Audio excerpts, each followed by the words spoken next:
언니, 혹시 여유 자금이 얼마나 있어요? 우리 가족끼리 하는 일이니까 같이 도우면서 돈을 벌면 좋잖아요. 얼마나 필요한데? 계약금으로 5천만 원 정도면 충분할 것 같아요. 이 계약서에 따르면 김선희 씨가 다른 투자자들로부터 5억 원을 빌려서 부동산에 투자한 걸로 되어 있습니다. 김선혜 씨, 사기 혐의로 체포하겠습니다. 선희는 아무것도 이해할 수 없었어요. 자신이 피해자인데 왜 가해자가 됐을까요? 구치소의 차가운 철문이 쾅 하고 닫혔습니다. 저는 피해자예요. 미정이가 저를 속인 거라고요. 선희는 억울함을 호소했지만 아무도 믿어주지 않았습니다. 안녕하세요. 오늘도 함께 해주셔서 감사합니다. 오늘 들려드릴 이야기는 실제 있었던 일을 바탕으로 한 충격적인 가족 사기 사건입니다. 이야기가 마음에 드셨다면 구독과 좋아요 부탁드립니다. 구독과 좋아요는 무료이고 저에게는 큰 힘이 됩니다. 그럼 이제 이야기를 시작하겠습니다. 김선희는 올해 쉰둘이었습니다. 새벽 5시면 어김없이 눈을 뜨고 작은 동네 한복판에 자리 잡은 분식집으로 향하는 것이 30년 가까운 일상이었어요. 남편을 하늘나라로 떠나보낸 지 벌써 15년이 흘렀지만 여전히 그 빈자리는 크게 느껴졌습니다. 가게 이름은 정든 분식이었는데 선희가 혼자 힘으로 일궈낸 터전이었어요. 남편 장례식 때 빌린 돈을 갚기 위해 새벽부터 밤늦게까지 일했던 그 시절, 때로는 눈물을 흘리며 떡볶이를 젓던 기억이 아직도 생생했습니다. 어서 오세요. 선희의 목소리는 언제나 밝고 따뜻했지만 그 미소 뒤에는 홀로 살아온 50년 세월의 깊은 외로움이 조용히 자리 잡고 있었어요. 하지만 그 누구에게도 그 마음을 털어놓을 수는 없었습니다. 동네 할머니들이 하나둘 들어올 때마다 선희는 마치 친딸처럼 정성껏 대했어요. 어머님, 무릎은 좀 어떠세요? 할머니, 오늘 혈압약은 드셨어요? 이런 따뜻한 말 한마디 한마디가 선희 자신에게도 위안이 되었습니다.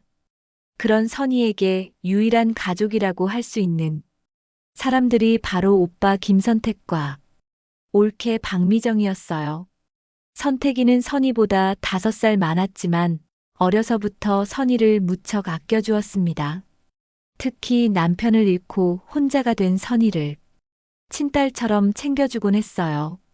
미정이는 48살로 선희보다 4살 어렸지만 언제나 다정하게 언니라고 부르며 따랐습니다. 언니 혼자 사시는 게 얼마나 외로우실까 항상 걱정이에요. 미정이는 늘 이렇게 말하곤 했어요. 하지만 최근 들어 선희는 미정이의 행동에서 묘한 변화를 느꼈습니다. 가게에 들를 때마다 유독 매출장부나 통장이 놓인 서랍 쪽을 자주 보는 것 같았어요. 그리고 선희가 화장실에 다녀오는 사이 서랍을 슬쩍 열어보는 듯한 기척을 느낀 적도 몇 번 있었습니다. 언니, 요즘 가게 매출이 어때요? 미정이가 협탁에 앉으며 물어보곤 했는데 예전과는 달리 눈빛이 조금 달랐어요. 마치 무언가를 재고 있는 듯한 그런 시선이었습니다. 그럭저럭 먹고 살지. 너는 애들 학원비 때문에 힘들겠다. 선희는 늘 겸손하게 대답했지만 사실 가게는 동네에서 제법 잘 되는 편이었어요. 30년 가까이 한자리에서 장사하다 보니 단골 손님들도 많았고 권리금도 5천만 원 정도는 차곡차곡 모아둔 상태였습니다. 어느 날 선희가 깜빡 잠들어 있는 사이 미정이가 선희의 핸드폰을 들여다보는 걸 우연히 본 적이 있었어요. 은행 어플을 확인하는 것 같았는데 선희가 깨어나자 급히 핸드폰을 내려놓으며 언니 전화 왔나 해서요라고 말했습니다. 그때부터 선희의 마음 한구석에는 작은 의심의 씨앗이 자리 잡기 시작했어요. 하지만 가족을 의심한다는 게 너무 괴로워서 애써 그 생각을 지우려 했습니다. 언니는 정말 복이 많아요. 혼자 사시는데도 이렇게 든든하시고 무엇보다 의지할 가족이 없잖아요.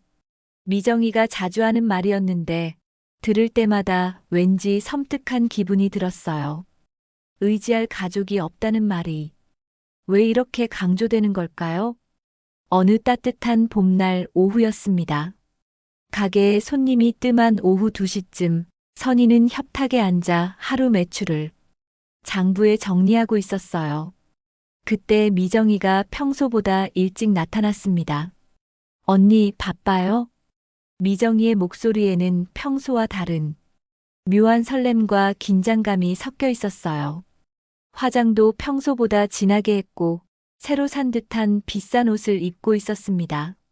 아니야, 지금은 한가해. 무슨 일이야? 선희가 장부를 덮으며 대답했어요. 그런데 미정이의 눈빛이 평소와 달랐습니다. 마치 사냥감을 노리는 듯한 그런 날카로운 시선이었어요. 언니, 차 한잔 할까요? 미정이가 제안했지만 이상하게도 선희는 불안한 기분이 들었습니다. 하지만 가족인데 무슨 나쁜 뜻이 있겠어요. 선희는 곧바로 보리차를 따라주었어요. 둘은 가게 한쪽 테이블에 마주 앉았습니다. 미정이는 찻잔을 들고 한 모금 마시더니 주변을 여러 번 둘러보고는 목소리를 낮춰 조심스럽게 말을 꺼냈어요. 언니, 혹시 여유 자금이 얼마나 있어요? 갑작스럽고 직접적인 질문이었습니다. 선희는 깜짝 놀라며 미정이를 바라봤어요. 가족끼리도 이렇게 노골적으로 돈 이야기를 하는 게 조금 이상했거든요. 왜 갑자기 그런 걸 물어봐? 선희의 목소리에는 당황스러움이 고스란히 드러나 있었어요. 아, 언니 기분 나쁘게 받아들이지 마세요. 사실 정말 좋은 기회가 생겼거든요.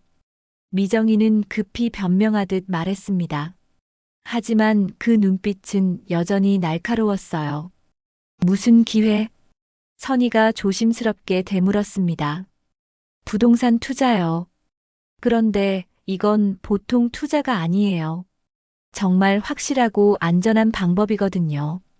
미정이의 목소리에는 확신이 가득했지만 왠지 억지로 꾸며낸 듯한 느낌이 들었어요. 선희는 갑자기 등골이 서늘해지는 기분을 느꼈습니다. 부동산 투자라니 한 번도 생각해 본 적이 없는 일이었어요. 더구나 미정이가 이렇게 갑자기 돈 이야기를 꺼내는 것도 이상했습니다. 그런데 왜 나한테 이런 얘기를 하는 거야? 선희의 목소리에는 경계심이 섞여 있었어요. 언니만큼 믿을 만한 사람이 어디 있어요. 그리고 우리 가족끼리 하는 일이니까 서로 도우면서 함께 돈을 벌면 얼마나 좋겠어요. 미정이의 대답은 그럴듯했지만 선희는 왠지 모를 불안감을 느꼈습니다. 얼마나 필요한데? 선희가 조심스럽게 물어봤어요. 계약금으로 5천만 원 정도면 충분할 것 같아요. 미정이가 마치 우연히 떠오른 숫자인 양 대답했지만 선희는 깜짝 놀랐습니다. 5천만 원이라니 그건 자신이 평생 모은 전 재산과 같은 돈이었거든요. 그 순간 선희는 깨달았어요. 미정이가 자신의 재산 규모를 정확히 알고 있다는 사실을 말이에요. 어떻게 그렇게 정확한 숫자를 입에서 바로 나올 수 있을까요? 미정아, 나는. 선희가 말을 꺼내려는 순간 미정이가 급히 말을 가로막았습니다. 언니, 지금 당장 대답하라는 게 아니에요. 천천히 생각해 보세요. 이런 기회는 정말 흔하지 않거든요. 그날 밤 선희는 잠자리에 누워서도 한참 동안 잠이 오지 않았습니다. 미정이의 마지막 말이 계속 귓가에 맴돌고 있었어요. 이런 기회는 정말 흔하지 않다. 과연 정말 좋은 기회일까요? 아니면 함정일까요? 선희의 가슴 한구석에서는 불안한 예감이 자꾸만 커져가고 있었습니다. 그날 밤 이후로 선희는 미정이를 보는 눈이 완전히 달라졌습니다. 다음 날 아침 평소처럼 가게 문을 열고 하루를 시작했지만 마음이 무거웠어요. 미정이의 그 정확한 숫자 5천만 원이라는 말이 계속 머릿속에서 맴돌고 있었습니다. 오전 10시쯤 미정이가 또다시 가게에 나타났어요. 이번에는 평소보다 더 화사한 옷차림이었습니다. 손에는 비싼 가방까지 들고 있었어요. 언니, 안녕하세요. 목소리는 평소와 같았지만 눈빛만큼은 달랐습니다. 미정아. 일찍 왔네. 선희는 애써 평정심을 유지하며 대답했어요. 하지만 속으로는 온갖 생각이 복잡하게 얽혀 있었습니다. 언니, 어제 제가 말한 그 이야기 생각해 보셨어요? 미정이는 둘러대지도 않고 바로 본론을 꺼냈습니다. 마치 이미 선희가 승낙할 것이라고 확신하고 있는 듯 했어요. 미정아, 그게... 선희가 말을 꺼내려는 순간 미정이가 갑자기 핸드폰을 꺼냈습니다. 언니, 이것 좀 보세요. 핸드폰 화면에는 부동산 매물 사진들이 여러 장 보였어요. 고급스러운 아파트 단지였습니다. 이 아파트가 바로 그 투자 대상이에요. 미정이는 마치 부동산 전문가라도 된 양 능숙하게 설명하기 시작했어요. 이 지역은 곧 개발 예정이거든요. 지금 사두면 1년 안에 2배는 오를 거예요. 선희는 핸드폰 화면을 물끄미 바라봤습니다. 정말 멋진 아파트였어요. 하지만 뭔가 이상했습니다. 미정이가 언제부터 부동산에 이렇게 관심이 많았던가요? 그런데 미정아, 너는 이런 일을 어떻게 알게 된 거야? 선희가 조심스럽게 물어봤어요. 아, 그게요. 미정이는 잠깐 머뭇거리더니 금세 태연한 표정을 지었습니다. 우리 남편 회사 선배가 부동산 일을 하거든요. 정말 믿을 만한 사람이에요. 하지만 선희는 뭔가 석연치 않았어요. 선택이 오빠는 공장에서 일하는 사람인데 부동산 일을 하는 선배가 있을까요? 게다가 그런 좋은 정보를 왜 하필 미정이에게 알려주는 걸까요? 언니, 사실 저희도 이미 2천만 원은 투자했어요. 미정이가 갑자기 폭탄 선언을 했습니다. 그런데 계약금이 조금 더 필요해서 언니께 부탁드리는 거예요. 2천만 원? 선희는 깜짝 놀랐어요. 미정이네 형편에 2천만 원이라니 도대체 어디서 그런 돈이 나왔을까요? 네, 저희 적금 깨고 대출도 받았어요. 이런 기회는 정말 놓치면 안 되거든요. 미정이의 목소리에는 절박함이 섞여 있었습니다. 그 순간 선희의 머릿속에 경보등이 켜졌어요. 적금을 깨고 대출까지 받았다고? 그것도 확실하지 않은 투자를 위해서? 이상했습니다. 미정아, 그럼 너희는 벌써 돈을 넣은 거야? 선희가 다시 확인했어요. 네, 어제 계약금을 넣었어요. 그런데 전체 계약금이 7천만 원이라서 5천만 원이 더 필요한 거예요. 미정이는 마치 이미 정해진 일이라는 듯 자연스럽게 말했습니다. 선희는 점점 의심스러워졌어요. 어제까지만 해도 5천만 원이면 충분하다고 했는데 갑자기 7천만 원이라니요. 숫자가 계속 바뀌는 게 이상했습니다. 그런데 미정아, 계약서는 봤어? 선희가 조심스럽게 물어봤어요. 물론이죠. 다 확인했어요. 미정이가 대답했지만 왠지 자신 없어 보였습니다. 그럼 계약서 좀 보여줄 수 있어? 선희의 요청에 미정이의 표정이 순간 굳어졌어요. 아, 그게 지금 남편이 가지고 있어서. 미정이는 급히 변명했습니다. 대신 내일 가져다 드릴게요. 하지만 선희는 이미 확신하고 있었어요. 뭔가 잘못됐다는 것을 말이에요. 정말 확실한 투자라면 왜 계약서도 제대로 보여주지 못할까요? 언니, 정말 좋은 기회예요. 이런 건 놓치면 2번 다시 오지 않는다니까요. 미정이는 점점 다급해지고 있었어요. 그때 가게 문이 열리며 동네 할머니 한 분이 들어오셨습니다. 선이야, 오늘도 떡볶이 맛있게 해놨지? 네, 할머니. 지금 바로 해드릴게요. 선이는 얼른 일어나서 떡볶이를 준비했어요. 미정이는 그제야 자리에서 일어났습니다. 언니, 그럼 내일 다시 올게요. 그때까지 생각해 보세요. 미정이가 가방끈을 매며 말했어요. 하지만 그 눈빛에는 초조함이 가득했습니다. 미정이가 나간 후 할머니가 선이에게 다가왔어요. 선이야, 아까 그 여자. 뭔가 이상하더라. 네. 선이가 놀라며 되물었어요.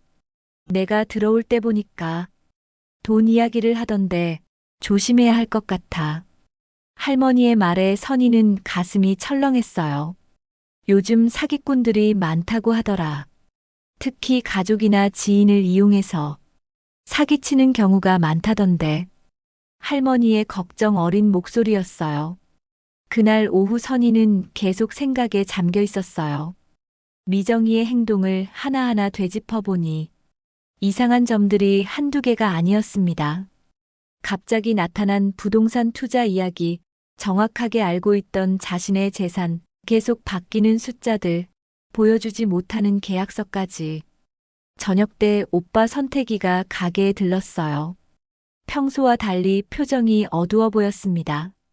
선이야, 미정이가 너한테 무슨 이야기 했다던데? 오빠도 알고 있어? 선이가 놀라며 물어봤어요. 응, 부동산 투자 이야기 말이야. 선택이의 목소리에는 걱정이 묻어났어요. 선이야, 나는 반대야. 너무 위험해 보여. 그럼 오빠는 돈 안 냈어? 선이가 다급히 물어봤어요. 우리는 돈이 없어서 못 냈지. 미정이가 혼자 결정한 일이야. 선택이의 대답에 선이는 더욱 혼란스러워졌어요. 그렇다면 미정이가 말한 2천만 원은 도대체 뭘까요? 오빠도 모르는 일인데 어떻게 그런 큰 돈이 있다는 걸까요? 선이야, 내 말 잘 들어. 그 투자 이야기는 손대지 마. 선택이가 진지하게 말했어요. 뭔가 이상해. 미정이도 요즘 이상하고. 그날 밤 선이는 결심했어요. 내일 미정이가 오면 단호하게 거절하겠다고 말이에요. 아무리 가족이라고 해도 이상한 일에는 휘말릴 수 없었습니다. 하지만 선이는 아직 몰랐어요. 미정이가 이미 더 교묘한 함정을 준비하고 있다는 사실을 말이에요. 다음 날 아침 선이는 평소보다 일찍 가게에 나왔어요. 밤새 뒤척이며 생각한 끝에 미정이에게 단호하게 거절하겠다고 마음을 굳혔습니다. 오빠의 말이 계속 머릿속을 맴돌았어요. 뭔가 이상해. 아침 9시쯤 예상대로 미정이가 나타났습니다. 하지만 이번에는 혼자가 아니었어요. 낯선 남자 한 명과 함께 왔습니다. 정장을 말끔하게 차려입은 40대 중반으로 보이는 남자였어요. 언니, 안녕하세요. 미정이는 평소보다 더 밝게 인사했습니다. 이분은 제가 어제 말씀드린 부동산 전문가세요. 남자는 정중하게 인사하며 명함을 내밀었어요. 안녕하세요, 김선희 사장님. 대한부동산개발 이사 박상철입니다. 선희는 명함을 받아들고 살펴봤어요. 그럴듯해 보이는 회사 이름과 그럴듯한 직책이 적혀 있었습니다. 하지만 왠지 마음이 편하지 않았어요. 사장님, 미정 사모님께서 저희 투자 상품에 관심을 보이신다고 해서 직접 찾아뵙게 됐습니다. 박상철은 능숙한 말솜씨로 말했어요. 그런데 저는 아직. 선희가 말을 꺼내려는 순간 박상철이 서류 가방에서 두꺼운 파일을 꺼냈습니다. 사장님, 이것 좀 보시죠. 파일 안에는 화려한 색깔의 홍보 자료들이 가득 들어 있었어요. 아파트 조감도, 개발 계획서, 수익률 예상표까지 정말 전문적으로 만들어진 것 같았습니다. 이 지역은 정부에서 직접 개발하는 신도시 예정지입니다. 박상철은 자신있게 설명했어요. 지금 투자하시면 1년 안에 최소 2배는 수익을 보실 수 있어요. 선희는 자료들을 넘겨보며 고개를 갸웃했어요.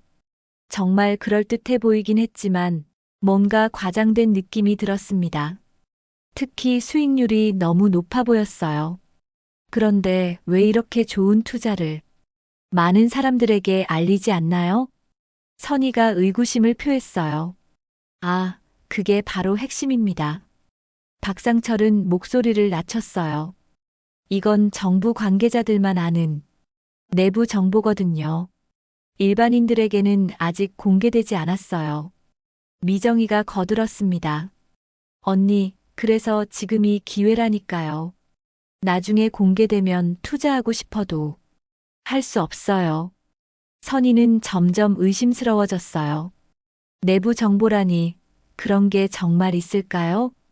그리고 그런 중요한 정보를 왜 자신 같은 일반인에게 알려주는 걸까요? 사장님, 사실 저희도 이미 10억 원 넘게 투자를 받았어요. 박상철이 갑자기 놀라운 이야기를 꺼냈습니다. 하지만 계약 조건상 오늘까지 마지막 투자금을 모아야 해서 이렇게 찾아뵌 겁니다. 10억 원이요? 선희는 깜짝 놀랐어요. 그렇게 큰 돈을 투자받았다면 왜 자신의 5천만 원이 필요한 걸까요? 네, 그런데 계약서상 투자금이 정확히 15억 원이 돼야 해서요. 박상철의 설명은 계속됐습니다. 지금 10억 원은 있고 5천만 원만 더 있으면 되는 상황이에요. 미정이가 선희의 팔을 살짝 잡았어요. 언니, 정말 마지막 기회예요. 오늘 놓치면 끝이에요. 그때 박상철이 핸드폰을 확인하더니 급히 말했어요. 죄송합니다만 다른 투자자분이 연락이 와서 잠깐 나가서 전화 받아야겠어요. 박상철이 가게 밖으로 나가자 미정이가 급히 선희에게 속삭였어요.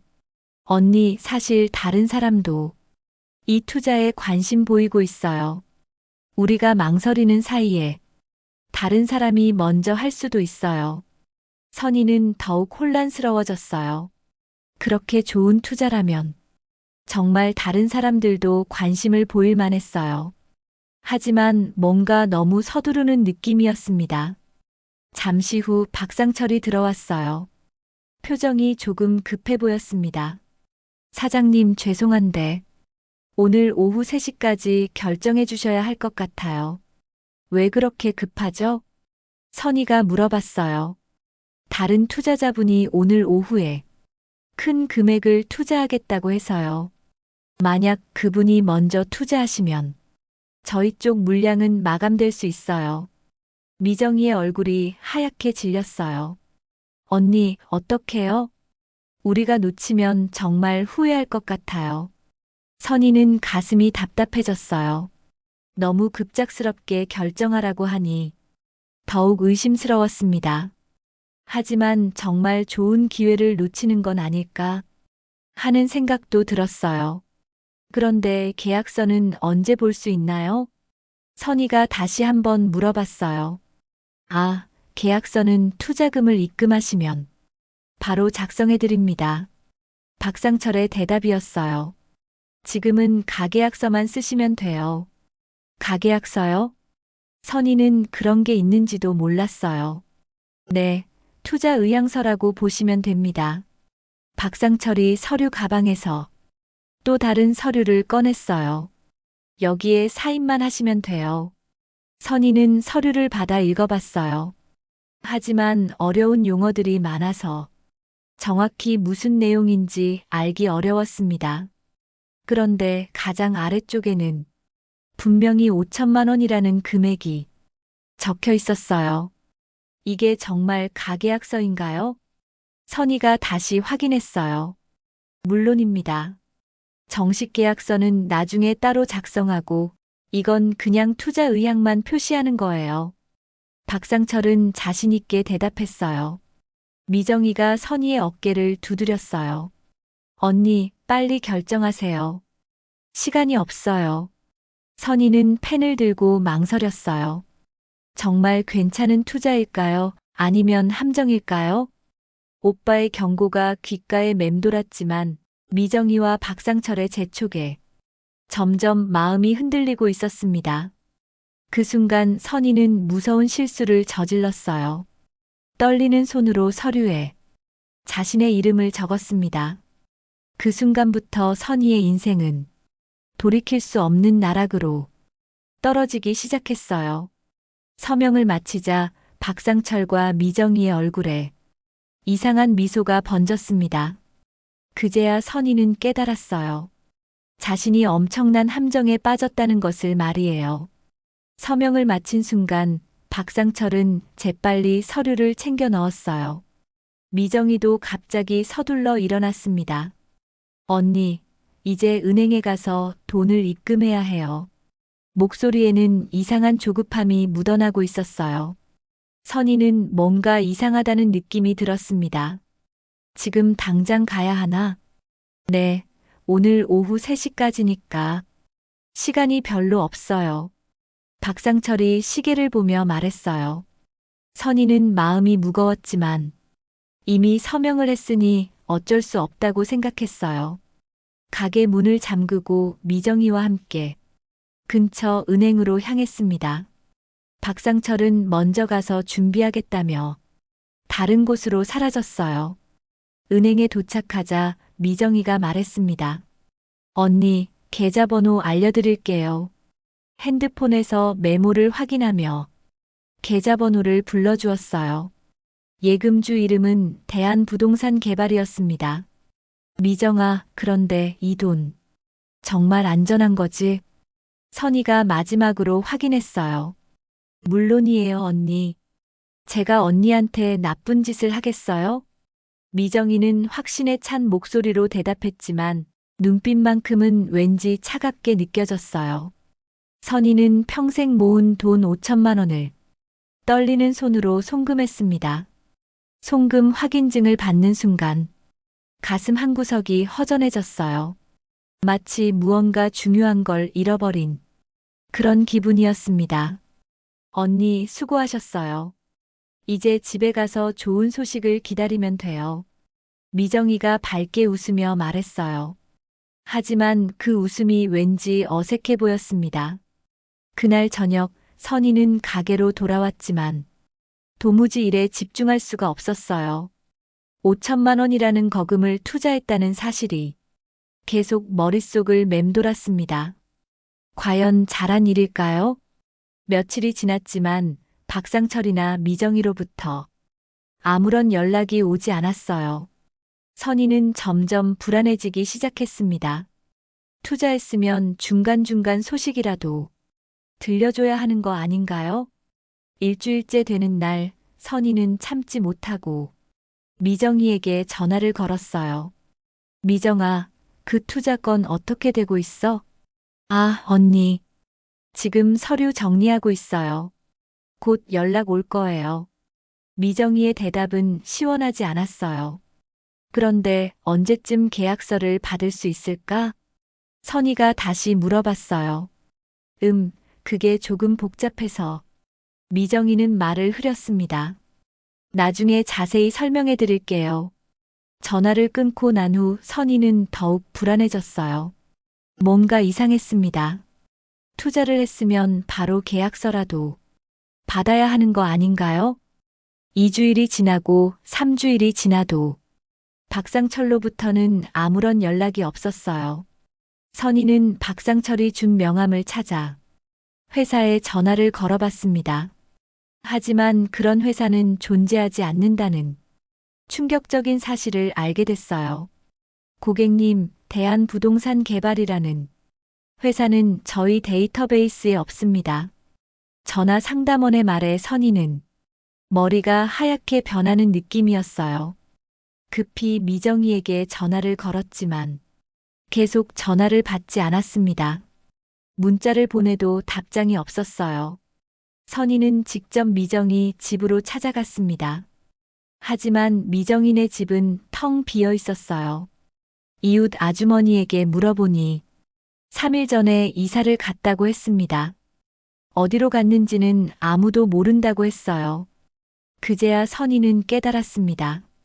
자신이 완전히 속았다는 사실을 말이에요. 박상철도 가짜, 회사도 가짜, 그 모든 게 미정이가 꾸민 거짓이었어요. 선희는 주저앉고 싶은 마음을 간신히 참으며 경찰서로 향했습니다. 하지만 경찰서에서 들은 이야기는 더욱 충격적이었어요. 사기 신고를 하시려면 증거가 있어야 합니다. 경찰관이 말했어요. 그런데 계약서나 영수증 같은 건 가지고 계신가요? 선희는 당황했어요. 계약서는 받지 못했고 가계약서라고 했던 그 서류도 박상철이 가져갔거든요. 송금 확인증만 있을 뿐이었습니다. 그것만으로는 사기라고 입증하기 어려울 것 같습니다. 경찰관의 말에 선희는 절망했어요. 그날 밤 선희는 잠을 이룰 수 없었습니다. 평생 모은 돈 5천만 원이 하루아침에 사라졌다는 사실이 믿어지지 않았어요. 더 충격적인 건 그 모든 일을 미정이가 계획했다는 것이었습니다. 며칠 후 더욱 놀라운 사실을 알게 됐어요. 동네 부동산에서 들은 이야기였는데 선희 명의로 아파트 계약이 체결됐다는 것이었습니다. 김선희 씨 맞으시죠? 여기 한남동 아파트 계약서에 서명하신 걸로 나와 있는데요. 부동산 중개사가 보여준 계약서에는 분명히 선희의 이름이 적혀 있었어요. 하지만 선희는 그런 계약을 한 적이 없었어요. 그때서야 깨달았습니다. 박상철이 받아간 그 서류가 가계약서가 아니라 진짜 계약서였다는 것을요. 그것도 선희가 돈을 빌린 것으로 되어 있는 계약서였어요.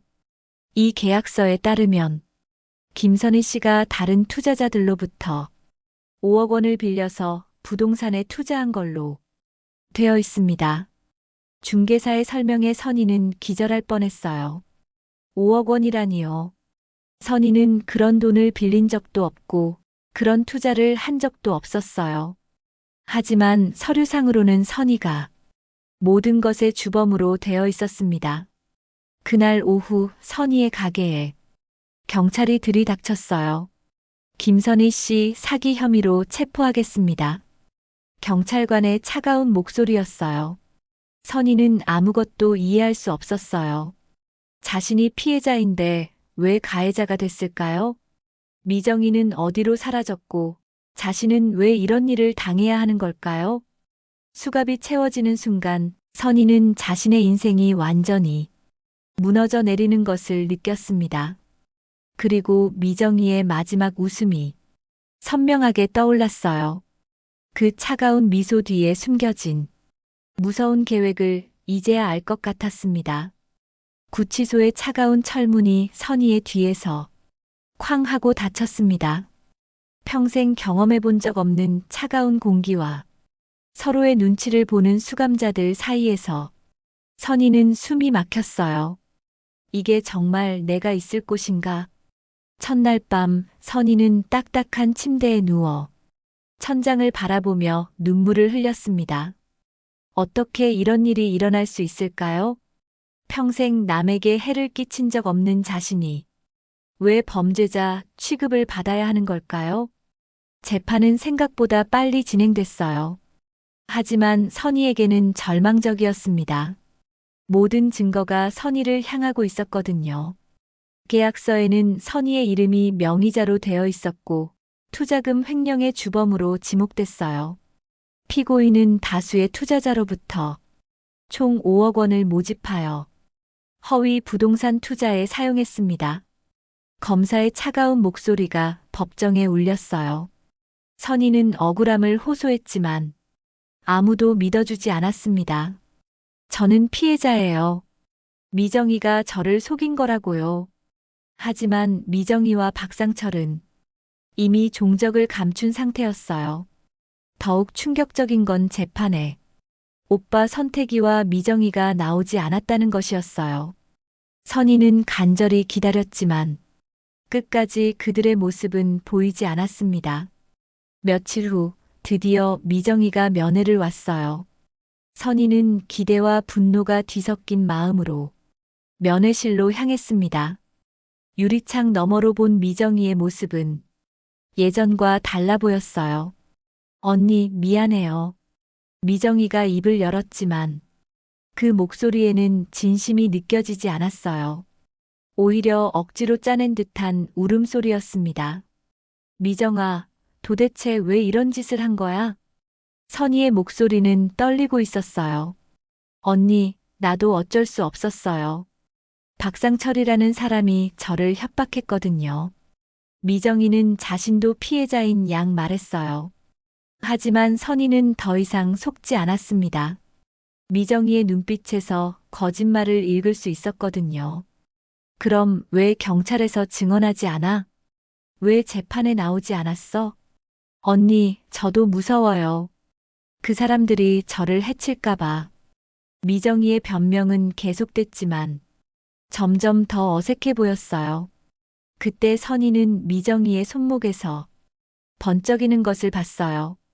새로 산 듯한 비싼 시계였습니다. 그리고 목에는 금목걸이까지 걸고 있었어요. 미정아, 그 시계 새로 산 거야? 선희가 날카롭게 물어봤어요. 미정이는 당황하며 손목을 가렸습니다. 아, 이건 예전에 사둔 거예요. 하지만 선희는 확신했어요. 그 시계는 분명히 새 것이었습니다.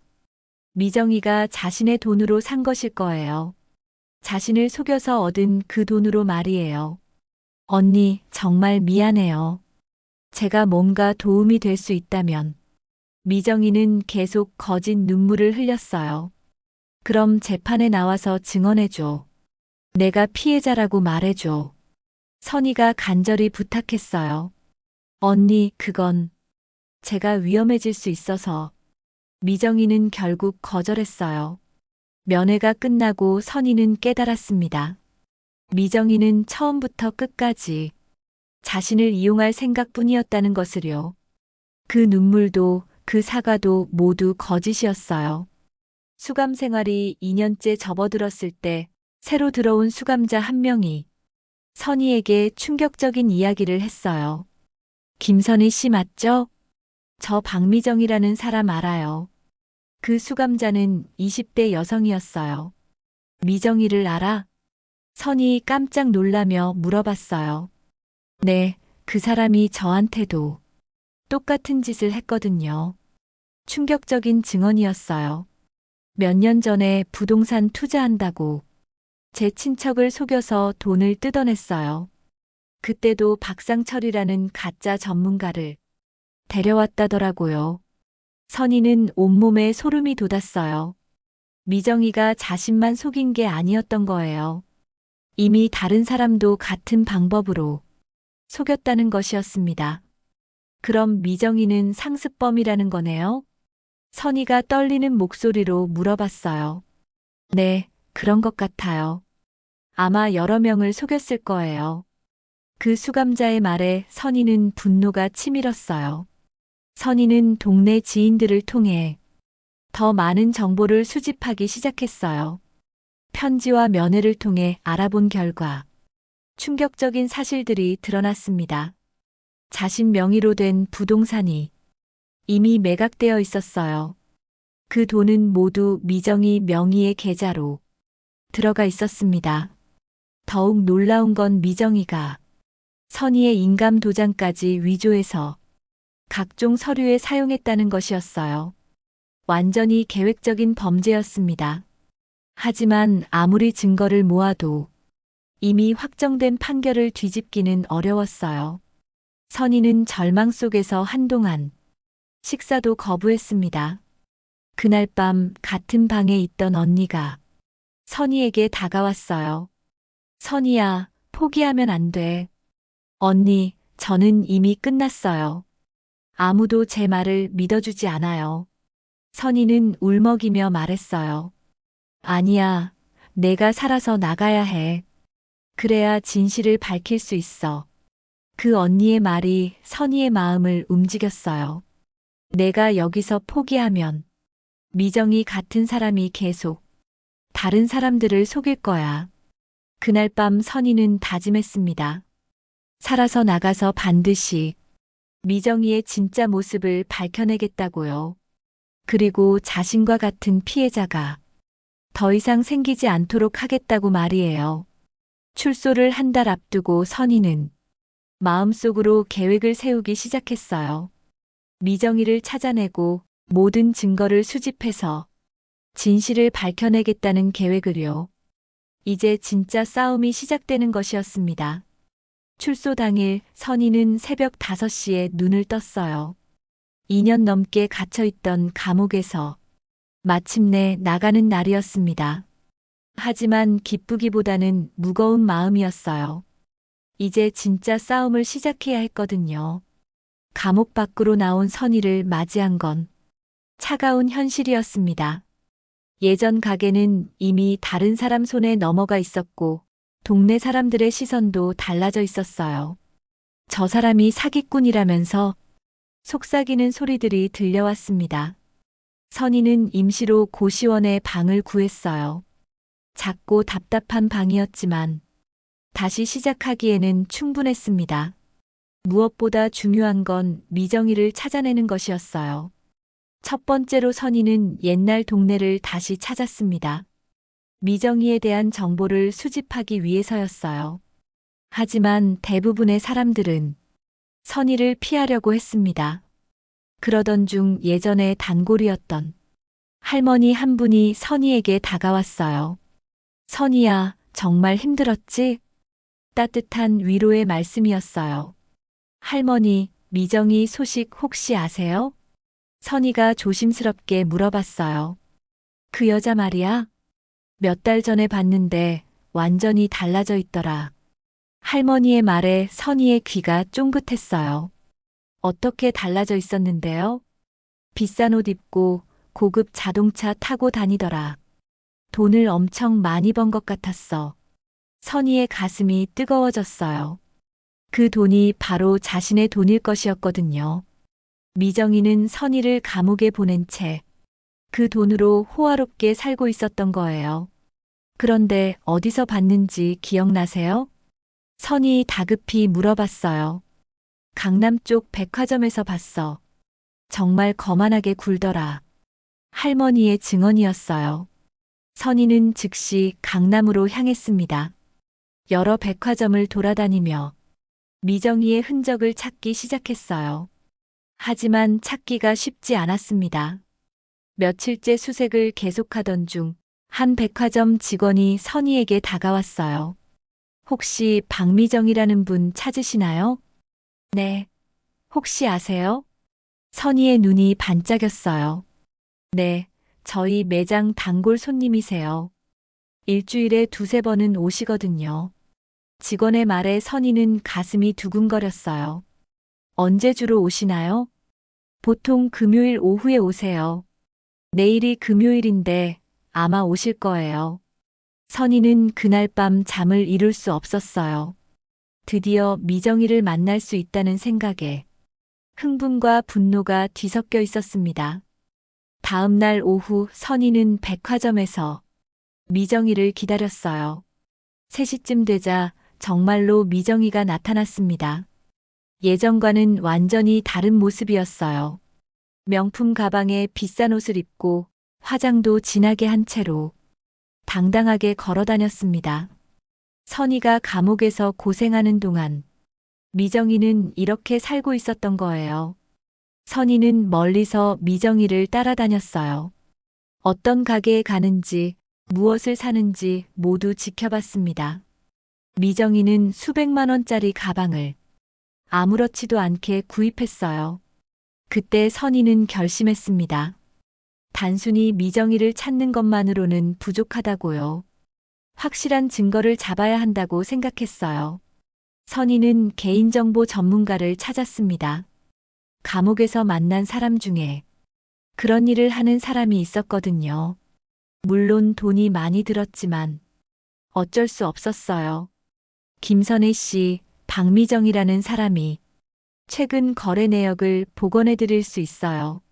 전문가가 말했어요. 하지만 시간이 좀 걸릴 것 같아요. 한 달 후 전문가로부터 연락이 왔어요. 복원된 자료들이 정말 충격적이었습니다. 미정이가 주고받은 문자와 이메일에는 선희를 속이기 위한 계획들이 그대로 남아 있었어요. 선희 명의로 해두면 깔끔하겠네. 인감도장 위조는 언제 완성돼? 박상철은 연기 잘하고 있어? 미정이가 보낸 메시지들이었어요. 더욱 놀라운 건 미정이가 다른 사람들도 똑같은 방법으로 속였다는 증거들이었어요. 최소한 5명은 피해를 봤을 것 같았습니다. 선희는 재판 기록도 다시 찾아봤어요. 당시에는 몰랐던 이상한 점들이 이제야 보이기 시작했습니다. 증인들의 증언도 모두 조작된 것 같았어요. 무엇보다 충격적인 건 미정이가 은닉한 재산의 규모였어요. 시어머니 명의로 된 부동산이 여러 채나 있었습니다. 모두 다른 사람들을 속여서 얻은 돈으로 산 것들이었어요. 선희는 등기부 등본을 떼어봤어요. 정말로 미정이의 시어머니 명의로 고급 아파트들이 등록되어 있었습니다. 총 가치만 해도 10억 원이 넘을 것 같았어요. 이제 선희에게는 확실한 증거가 있었어요. 미정이의 범죄를 입증할 수 있는 결정적인 자료들이었습니다. 하지만 어떻게 사용해야 할지 고민이었어요. 그때 선희는 한 가지 계획을 세웠어요. 미정이를 직접 만나서 모든 증거를 들이대겠다는 계획이었습니다. 그리고 미정이로부터 자백을 받아내겠다고요. 하지만 그 전에 준비할 게 있었어요. 변호사와 세무 담당자들을 미리 대기시켜 놓는 것이었습니다. 미정이의 은닉 재산과 세금 탈루를 현장에서 바로 적발하기 위해서였어요. 선희는 미정이에게 문자를 보냈어요. 언니가 만나자고 하네. 중요한 이야기가 있다고 해. 옛날 지인인 척하며 보낸 메시지였어요. 미정이는 금방 답장을 보내왔어요. 어디서 만날까? 여전히 의심하지 않는 모습이었어요. 선희는 조용한 식당을 약속 장소로 정했어요. 이제 마지막 대결을 준비할 때였습니다. 모든 진실을 밝혀낼 결정적인 순간이 다가오고 있었어요. 약속한 식당에 도착한 선희는 구석진 테이블에 자리를 잡고 기다렸어요. 가슴이 두근거렸지만 마음은 차분했습니다. 2년 넘게 준비한 이 순간을 절대 놓칠 수 없었거든요. 오후 2시 정각, 미정이가 들어왔어요. 여전히 명품 옷을 입고 자신만만한 표정을 짓고 있었습니다. 하지만 선희를 보는 순간 얼굴이 하얗게 질렸어요. 언니, 이제 와서 뭘 하려고? 미정이의 목소리가 떨리고 있었어요. 예상하지 못한 만남이었을 테니까요. 선희는 조용히 작은 저장 장치를 꺼내 테이블 위에 놓았습니다. 내가 나한테 씌운 거 전부 여기 있어. 미정이의 눈이 저장 장치에 고정됐어요. 그게 뭔데요? 내가 박상철이랑 주고받은 메시지들, 내 인감도장 위조 지시한 것들, 다른 피해자들 속인 증거들. 선희가 차근차근 말했어요. 미정이의 얼굴이 점점 창백해졌습니다. 언니, 그건 오해예요. 저도 속은 거라니까요. 아직도 거짓말을 하고 있네. 선희는 냉정하게 말했어요. 선희 명의로 해두면 깔끔하겠다고. 내가 직접 쓴 문자 메시지도 있어. 그 순간 미정이는 완전히 당황했어요. 자신이 보낸 메시지가 복원된 걸 예상하지 못했던 거예요. 언니, 제발 이해해 주세요. 저도 어쩔 수 없었어요. 미정이가 울먹이기 시작했어요. 하지만 선희는 더 이상 속지 않았습니다.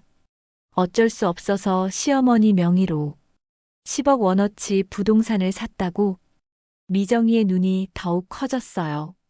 그것까지 들켜버린 거였어요. 언니, 그건 어떻게? 다 알고 있어. 내가 몇 명이나 더 속였는지도 알고 있고, 선희는 미정이의 모든 범죄를 낱낱이 파헤쳐 놓았어요. 미정이는 더 이상 변명할 수 없었습니다. 그때 선희가 핸드폰을 꺼냈어요. 지금 변호사와 세무 담당자들이 내 집 앞에서 대기하고 있어. 미정이가 깜짝 놀라며 일어섰어요. 언니 설마 내 은닉 재산과 세금 탈루를 지금 현장에서 조사하고 있을 거야. 선희의 목소리는 단호했어요. 미정이는 급히 자신의 핸드폰을 확인했어요. 정말로 여러 통의 부재중 전화가 와 있었습니다. 세무서와 경찰서에서 온 전화들이었어요. 언니, 제발 그만해 주세요. 제가 잘못했어요. 미정이가 무릎을 꿇고 빌기 시작했어요. 하지만 선희는 꿈쩍하지 않았습니다. 이제 와서 빈다고 소용없어. 내가 나한테 한 짓을 생각해봐. 언니, 돈은 다 돌려드릴게요. 제발 용서해 주세요. 미정이는 계속 애원했어요. 돈만의 문제가 아니야. 내가 2년 넘게 감옥에서 얼마나 고생했는지 아니? 선희의 목소리에 분노가 섞였어요. 미정이는 완전히 절망한 표정이었어요. 모든 계획이 들통났고 더 이상 도망갈 곳도 없었거든요. 언니, 정말 미안해요. 처음에는 그럴 생각이 아니었는데. 미정이가 진짜 눈물을 흘리기 시작했어요. 처음부터 계획한 거 아니었어? 다른 사람들도 똑같은 방법으로 속인 걸 보면 말이야. 선희는 미정이의 거짓말을 꿰뚫어 봤어요. 그때 식당 문이 열리며 정장을 입은 사람들이 들어왔어요. 선희가 미리 연락해둔 변호사와 세무 담당자들이었습니다. 박미정 씨 맞으시죠? 세무 담당자가 다가왔어요. 세금 탈루와 재산 은닉 혐의로 조사를 받으셔야겠습니다. 미정이는 그제야 모든 걸 포기했어요. 더 이상 도망칠 수도 거짓말할 수도 없었거든요.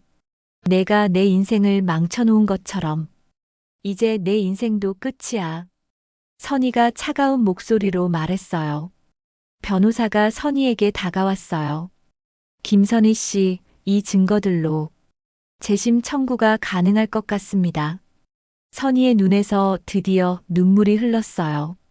억울함을 풀 수 있다는 희망이 보이기 시작한 거예요.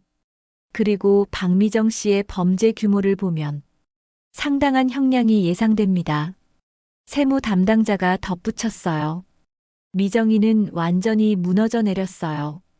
자신이 저지른 범죄의 대가를 치러야 할 때가 온 것이었습니다. 언니, 정말 마지막으로 한 번만 용서해 주세요. 미정이가 마지막 발악을 했어요. 하지만 선희는 고개를 저었어요. 내가 나를 용서했니? 내가 감옥에서 고생할 때 한 번이라도 양심의 가책을 느꼈니? 미정이는 아무 말도 할 수 없었어요. 자신이 얼마나 잔인한 짓을 했는지 이제야 깨닫고 있었거든요. 세무 담당자들이 미정이를 데리고 나갔어요. 조사를 받기 위해서였습니다. 미정이는 마지막까지 선희를 바라봤지만 선희는 외면했어요. 혼자 남은 선희는 깊은 한숨을 쉬었어요. 길고 힘든 싸움이 끝나가고 있었습니다. 이제 정의가 실현될 차례였어요. 변호사가 선희에게 말했어요.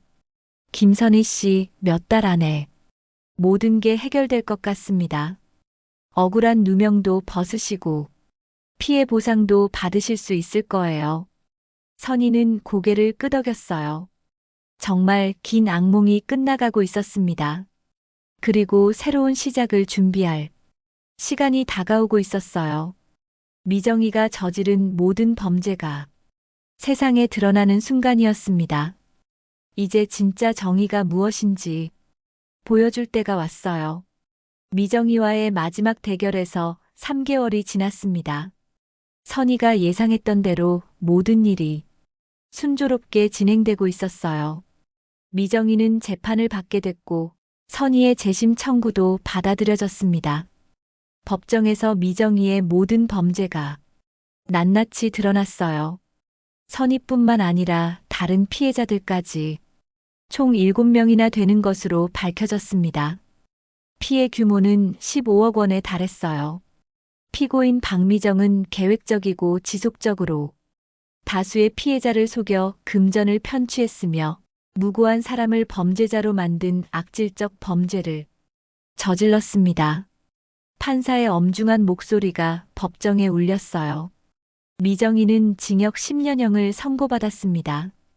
그리고 선희는 완전히 무죄로 판명됐어요. 억울한 전과가 모두 사라진 것이었습니다. 피해 보상금도 상당했어요. 미정이가 은닉했던 재산들이 모두 압류되어 피해자들에게 돌아왔습니다. 선희는 원래 투자금 5천만 원은 물론이고 정신적 피해 보상금까지 받았어요. 선희가 가장 기뻤던 건 돈이 아니었어요.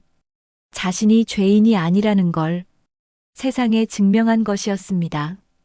이제 당당하게 고개를 들고 동네를 다닐 수 있게 됐어요. 선희야, 정말 수고 많았다. 예전 단골 할머니들이 하나둘 찾아와 선희를 위로해 주었습니다. 우리가 처음부터 너를 믿고 있었어.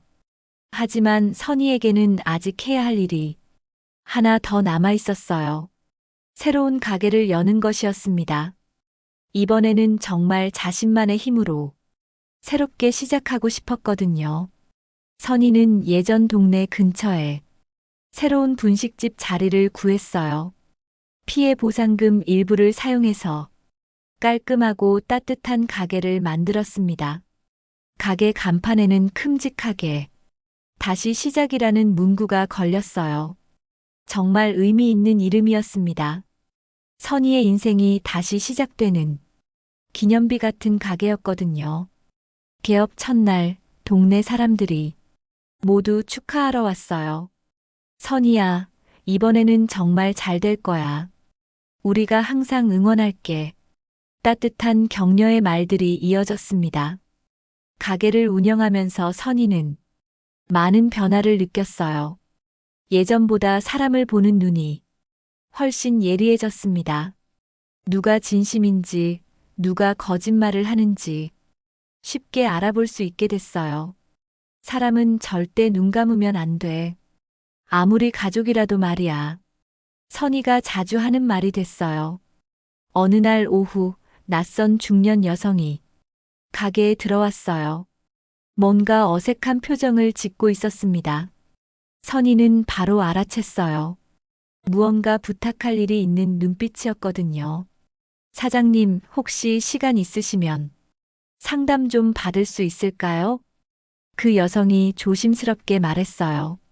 이야기를 들어보니 그 여성도 선희와 비슷한 상황에 놓여 있었어요. 가족이라는 사람이 투자 이야기를 꺼내며 큰 돈을 요구하고 있다는 것이었습니다. 사장님, 어떻게 하면 좋을까요? 가족을 의심하기는 어렵고 그 여성의 목소리에는 고민이 가득했어요. 선희는 자신의 경험을 바탕으로 조심스럽게 조언해 주었습니다. 일단 시간을 두고 천천히 생각해 보세요. 그리고 계약서나 증거 서류들을 반드시 확인하시고요. 무엇보다 혼자 결정하지 마시고 믿을 만한 다른 사람들과 상의해 보시는 게 좋을 것 같아요. 선희의 조언은 경험에서 우러나온 것이었어요. 그 여성은 선희의 이야기를 듣고 많은 도움이 됐다며 고마워했어요. 사장님 덕분에 정신이 번쩍 들었어요. 이런 일들이 종종 있었어요. 선희의 이야기가 입소문을 타면서 비슷한 고민을 가진 사람들이 조언을 구하러 찾아오곤 했습니다. 선희는 자신의 아픈 경험이 다른 사람들에게는 도움이 된다는 걸 깨달았어요. 그래서 더욱 적극적으로 사람들을 도와주기 시작했습니다. 가끔 미정이 생각이 날 때도 있었어요. 하지만 더 이상 분노하지는 않았습니다. 미정이는 자신이 저지른 죄의 대가를 치르고 있을 테니까요. 오히려 선희는 감사한 마음이 들었어요. 그 끔찍한 일을 겪었기 때문에 지금의 자신이 있을 수 있었거든요. 더 강해지고 더 지혜로워진 자신을 말이에요. 1년이 지나자 다시 시작 분식집은 동네에서 가장 인기 있는 가게가 됐어요. 맛있는 음식은 물론이고 선희의 따뜻한 마음씨 때문이었습니다. 선희야, 정말 대단해. 이런 일을 겪고도 이렇게 밝게 살 수 있다니. 동네 사람들이 자주 하는 말이었어요. 선희는 웃으며 대답하곤 했어요. 힘든 일이 있어야 사람이 성장하는 거죠. 저는 오히려 더 행복해졌어요. 어느 따뜻한 봄날 저녁이었습니다.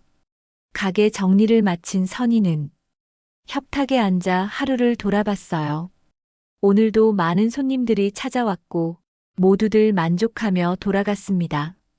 선희의 눈빛에는 두려움 대신 모든 걸 이겨낸 강한 빛이 깃들어 있었어요. 그리고 그 빛은 앞으로도 계속 더 밝게 빛날 것이었습니다. 가게 밖으로 나온 선희는 다시 시작이라는 간판을 올려다봤어요. 정말 의미 깊은 이름이었습니다. 인생은 언제든 다시 시작할 수 있다는 희망의 메시지였거든요. 따뜻한 국물 냄새가 가게에서 흘러나왔고 동네 곳곳에서 사람들의 웃음소리가 들려왔어요.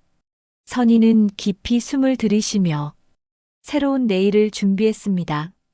그녀의 이야기는 끝났지만 새로운 시작은 이제부터였어요. 오늘 이야기는 여기까지입니다.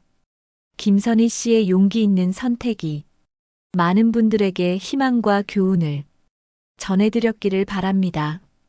아무리 가까운 사람이라도 이상한 투자 제안을 받으시면 꼭 신중하게 판단하시기 바랍니다. 오늘 이야기가 도움이 되셨다면 구독과 좋아요 둘 다 무료이며 더 좋은 이야기로 찾아뵙는데 큰 도움이 됩니다. 다음에도 감동적인 이야기로 찾아뵙겠습니다. 오늘도 들어주셔서 감사합니다.